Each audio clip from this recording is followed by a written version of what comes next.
இந்திய ரயில்வே துறையில் இதுவரை இல்லாத ஒரு புதிய மாற்றத்தை NCRTC அறிவித்துள்ளது. ரயில்கள் மற்றும் ரயில் நிலையங்களுக்குள் பிறந்தநாள் விழா, திருமணத்திற்கு முந்தைய படப்பிடிப்பு போன்ற தனிப்பட்ட நிகழ்ச்சிகளை நடத்த அதிகாரப்பூர்வமாக அனுமதி வழங்கப்பட்டுள்ளதாக அறிவிக்கப்பட்டுள்ளது. இந்த அதிரடி முடிவு தற்போது நாடு முழுவதும் பேசுபொருளாகியுள்ளது. பொதுவாக ரயில் நிலையங்கள் என்பது பயணிகள் போக்குவரத்து, பொதுமக்கள் நெரிசல், பாதுகாப்பு ஆகியவற்றின் அடிப்படையில் மிக கட்டுப்பாடு பகுதிகளாக கருதப்படுகின்றன. அந்த இடங்களில் தனிப்பட்ட விழாக்கள் நடைபெறும் என்ற கருத்தே பெரும்பாலான மக்களுக்கு புதியதாக உள்ளது. இதுபோன்ற நிகழ்வுகள் நடைமுறைக்கு வருவது ரயில்வே துறையை வருமானம் ஈட்டும் முறையில் மாற்ற முயற்சிக்கும் திட்டத்தின் ஒரு பகுதியாக தான் பார்க்கப்படுகிறது.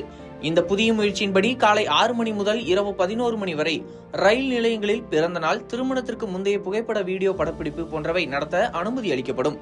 இதற்கான கட்டணம் மணிக்கு ரூபாய் 5000 என NCRTC நிர்ணயித்துள்ளது. ஒருவர் விரும்பினால் 1 மணி நேரத்திற்கு மேல் கூட பதிவு செய்ய முடியும். இந்த கட்டணத்தில் ரயில் நிலையத்தின் குறிப்பிட்ட பகுதியை மட்டும் விழா நடத்துபவர்கள் பயன்படுத்திக் கொள்ளலாம். பொதுமக்கள் நெரிசல் இல்லாத, பாதுகாப்பு அம்சங்கள் உறுதி செய்யப்பட்ட பகுதிகளை தனியாக பிரித்து செயல்படுத்த உள்ளதாக NCRTC தெரிவித்துள்ளது. பாதுகாப்பு பணியாளர்கள் மற்றும் ஸ்டாஃப் உதவியும் இந்த கட்டணத்தில் அடங்கும் என கூறப்படுகிறது.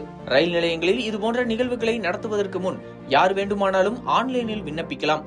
அனுமதி கிடைத்த பின்பு மட்டுமே அங்கு நுழைய அனுமதி கிடைக்கும். நிகழ்ச்சி முடியும் வரை அனைத்தும் CCTV கண்காணிப்பின் கீழ் இருக்கும். விதிமுறைகளை மீறினால் அபராதமும் அனுமதி ரத்தும் செய்யப்படும் என்று அதிகாரிகள் எச்சரித்துள்ளனர்.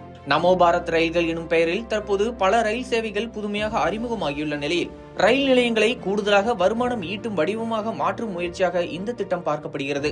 இதன் மூலம் ரயில்வே துறை வருவாயை அதிகரிக்கும் நோக்கத்தோடு பல புதுப்பணிகள் நடைமுறைக்கு வரும் என்று எதிர்பார்க்கப்படுகிறது. தேசிய நெடுஞ்சாலை, ஏர்போர்ட், பெரிய பூங்காக்கள் போன்ற இடங்களில் ஏற்கனவே திருமணத்துக்கு முன் படப்பிடிப்பு, கப்புள் போட்டோஷூட் போன்றவை நடத்த அனுமதி உள்ளது. ஆனால் ரயில் நிலையங்களில் இத்தகைய நிகழ்ச்சிகளை நடத்துவது இந்திய ரயில்வே வரலாற்றில் முதல் முயற்சியாகும். இதனால் இளைஞர்கள் அதிக அளவில் பயன்படுத்துவார்கள் என அதிகாரிகள் நம்பிக்கை தெரிவித்துள்ளனர். புதிய திட்டம் அறிவிக்கப்பட்ட சில மணி நேரங்களுக்குள் சமூக வலைதளங்களில் இது தொடர்பான விவாதம் பெரிதாக எழுந்துள்ளது.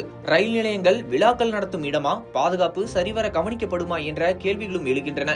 மற்றொரு தரப்பினர் இதை வரவேற்று உலகத்தின் பல்வேறு நாடுகளில் போக்குவரத்து நிலையங்கள் நிகழ்ச்சி நடத்தும் இடமாகவும் அறிவிக்கப்பட்டுள்ளது.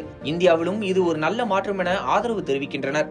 NCRTC அதிகாரிகள் இந்த அனுமதி கொடுக்கப்பட்டாலும் அது நெரிசல் இல்லை, பயணிகள் பாதுகாப்பு பாதிக்கப்படாத நேரங்களில் மட்டுமே வழங்கப்படும். ரயில் இயக்கத்திற்கும் பயணிகளின் பயண அனுபவத்திற்கும் எந்த தடையும் வராதபடி கச்சிதமான முறையில் ஏற்பாடுகள் செய்யப்படும் என விளக்கமளித்துள்ளனர். மொத்தத்தில் ரயில் நிலையங்களில் பர்த்டே, ப்ரீ வெட்டிங் போட்டோஷூட் போன்ற நிகழ்ச்சிகளுக்கு அனுமதி வழங்கும் NCRTCயின் இந்த புதிய முயற்சி இந்திய ரயில்வே துறையில் மிகப்பெரிய மாற்றத்தை ஏற்படுத்தும் முடிவாக பலராலும் பார்க்கப்படுகிறது. இது நடைமுறைக்கு வந்த பின்பு மக்கள் எவ்வாறு எதிர்வினை ஆற்றுகிறார்கள் என்பதை பார்க்க பொதுமக்கள் ஆவலுடன் காத்துக் கொண்டிருக்கின்றனர்.